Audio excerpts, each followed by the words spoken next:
ईश्वर ने जब इस सृष्टि की रचना की तब उसे अनेक तत्वों से सजाया संवारा। पहाड़ों से उतरते हुए झरने, बलखाती हुई नदी, लहराता सागर, मंद मंद बहती पवन और एक छोटे से बीज से विशाल आकार लेता हुआ वृक्ष।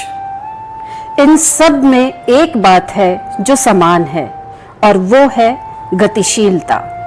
यही गतिशीलता लाती है परिवर्तन और इसी परिवर्तन का परिणाम है कि सुबह के बाद शाम आती है और रात के बाद दिन, सुख के बाद दुख मिलता है और मिलन के बाद बिछोह। ये तय है, यही नियति है। हम मनुष्य ईश्वर के द्वारा बनाए इन नियमों से बंधे हुए हैं। ईश्वर ने यह तय किया है कि जो प्राणी इस संसार में आया है उसे एक न एक दिन यहाँ से जाना होता है। पिछले दिनों नियति ने हम पर कहर बरपाया और हमारे विद्यालय रूपी इस परिवार के कुछ सदस्यों को हमसे हमेशा के लिए छीन लिया। जिंदगी को जिंदा दिली से जीने वाले हमारे 3 साथी, श्रीमती भास्वती रामपाल, श्रीमती शांति राजू और श्रीमती बॉबी दास, हमें अलविदा कह गए और पीछे छोड़ गए सिर्फ यादें। आज हम नम आंखों से उन्हें श्रद्धांजलि देते हैं। यूं तो रहने को सदा दहर में आता नहीं कोई, पर जिस तरह से तुम गए जाता नहीं कोई।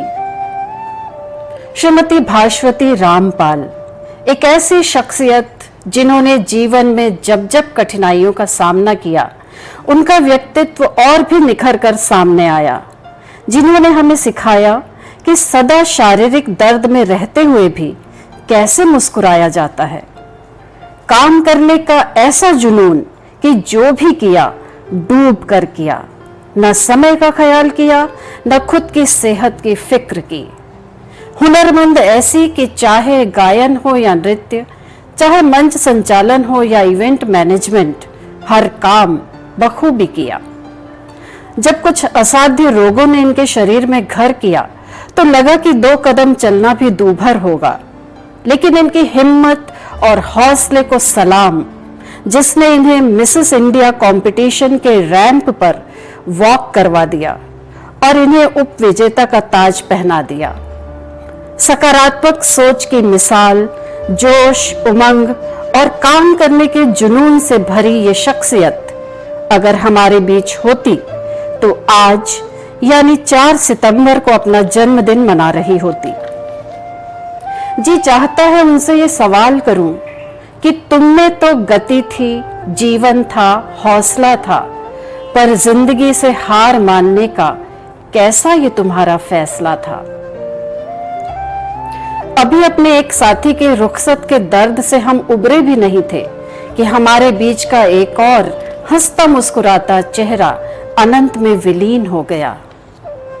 श्रीमती शांति राजू, यथा नाम तथा गुण, बेहद शांत स्वभाव की मालकिन। गुस्सा तो जैसे उनके पास आने से डरता था। अपने स्वभाव की इसी विशेषता की वजह से जिसने भी इनसे नाता जोड़ा वो गहराई से जुड़ गया। शांत, सौम्य, सरल और हमेशा मुस्कुराने वाली, जिससे भी मिलती अपनी गहरी छाप छोड़ जाती। जिंदगी जीने का सलीका तो कोई उनसे सीखता।